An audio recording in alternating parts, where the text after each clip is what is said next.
There's a simple method using two items that are already sitting in most kitchens, and it can make roughly 90% of certain wood floor scratches become far less noticeable in less than a minute. But before trying it, it is important to understand exactly what it does, why it works, and the three situations where it will not help at all. Many people share this technique online, yet one detail is often left out. The method is genuine. It can be effective. However, it only works on one specific category of damage. Applying it to the wrong type of mark can waste hours of effort or even leave the floor looking worse than before. After testing it on 4 different wood floors across 2 separate homes, the results became very clear. The key is knowing which scratches qualify and which do not. Before putting any mixture onto the floor, you first need to know what a scratch really is. What most people call a scratch actually falls into 3 separate categories. Only one of them responds well to this approach. The first category is a surface scuff. This happens when an object drags across the protective finish, whether that finish is polyurethane, wax, or another sealant, and leaves a visible mark without penetrating into the wood underneath. A simple test can identify it. Slide your fingernail across the area. If your nail moves smoothly and does not catch, you are looking at a surface scuff. In reality, that is not a true scratch. In many cases, a damp cloth is enough to remove it. The second category is the one that matters here. This occurs when the protective coating is breached and the damage reaches only the uppermost wood fibers. Fresh wood grain becomes exposed. These marks often appear as light-colored or whitish lines against a darker floor. The pale appearance is not traditional damage. It is simply raw wood that is not yet oxidized after being exposed. Run a fingernail over one of these marks, and you will notice a slight catch, but the nail will not drop into a groove. These are the scratches that respond well to the olive oil and vinegar method. The third category is a genuine gouge. Material has been removed from the wood itself. Your fingernail settles into the depression because there is a noticeable valley in the surface. The kitchen remedy cannot repair that kind of damage. For now, the important thing to remember is that there are 3 types of marks, and this technique only works on the second one. Using oil to improve damaged wood is not a new discovery. People have relied on similar methods for thousands of years. The practice became less common after polyurethane finishes became widespread on American floors during the 1950s. Before synthetic coatings became standard, wood floors were often treated with products such as linseed oil, tung oil, beeswax, and shellac. These finishes did not create a plastic-like layer sitting on top of the surface. Instead, they penetrated the grain and became integrated with the wood itself. When scratches appeared on those floors, homeowners generally did not refinish the entire surface. More oil was worked into the damaged area. The oil darkened the exposed fibers, occupied tiny gaps, and helped the mark blend back into the surrounding wood.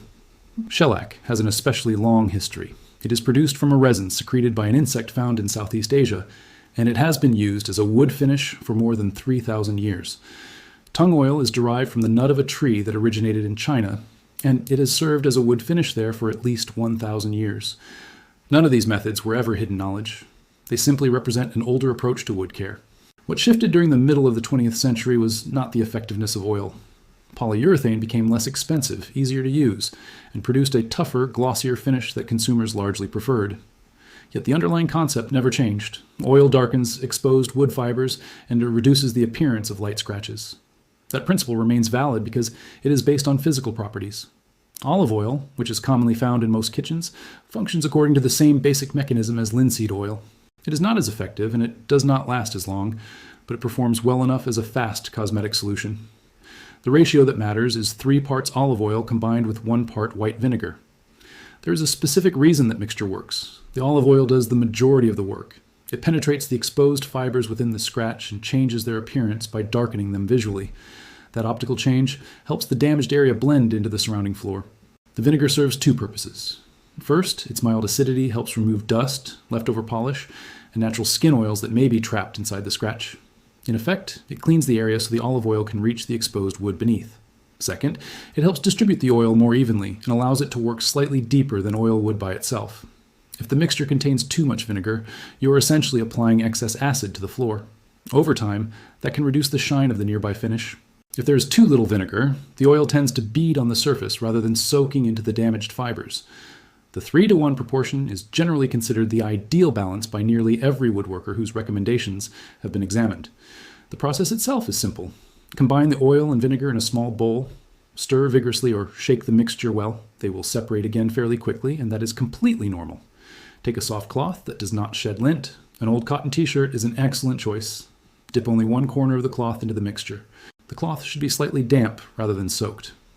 Rub the mixture directly into the scratch, always following the grain of the wood instead of moving across it. Within roughly 15 seconds, the mark should begin to darken. Continue rubbing gently for about 30 more seconds. After that, use a clean, dry cloth to buff the area and remove any remaining residue. That is the entire procedure. If the scratch remains visible after the first application, allow the area to sit for about 1 hour and repeat the process. Most shallow scratches that penetrate only the finish layer become nearly impossible to notice after 1 or 2 treatments. Now comes the detail that is often left out. The first situation where this method fails is a gouge. If a chair leg was dragged across the floor and created a depression that your fingernail can clearly feel, oil will not repair it. The exposed wood inside the damaged area may become darker, which can improve its appearance slightly. However, the indentation itself remains unchanged. Light will continue to catch the edge of the depression. Even from across the room, the damage will still be visible. Gouges require wood filler, a color-matched wax stick, or, in more severe cases, replacement of the affected board. The second case, where this technique does not perform well, involves a deep scratch that cuts through the finish and exposes unfinished wood, while also damaging the surrounding protective layer. When oil is applied to that kind of damage, it penetrates the exposed area as expected. The problem is that it continues spreading beyond the original mark. As it moves into the nearby bare wood, it darkens a much larger section than intended. Instead of a small scratch, you may end up with a noticeably darker patch that covers more area than the original damage. That situation can be frustrating. When wear reaches that level, the solution is usually a localized refinishing job, which is an entirely different task. The third situation often surprises people. Damage caused by pet urine, water intrusion, or any stain that penetrates through the finish and into the wood can sometimes resemble scratches or faded marks. In reality, those are not simple surface defects. They are chemical changes that have affected the wood fibers themselves. Applying oil will not correct that problem. In some cases, it may even worsen the situation by trapping moisture or other contaminants inside the wood. A useful guideline is simple.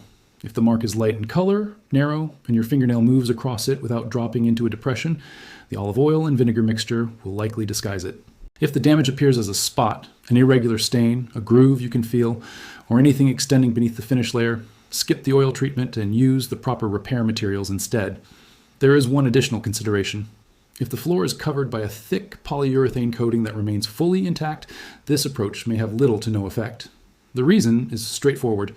The oil cannot reach the wood through a completely sealed plastic-like barrier. This method performs best on floors that have accumulated some age, some wear, and a finish that is no longer perfectly closed off. The honest conclusion is this: olive oil and vinegar remains one of the most effective 30-second maintenance tricks available for wood floors, but its value depends entirely on understanding what is actually happening. The scratch is not being removed. The treatment simply darkens the pale, exposed fibers, so the mark becomes less noticeable to the eye. That is the entire process. The improvement is cosmetic rather than structural. It also does not last forever.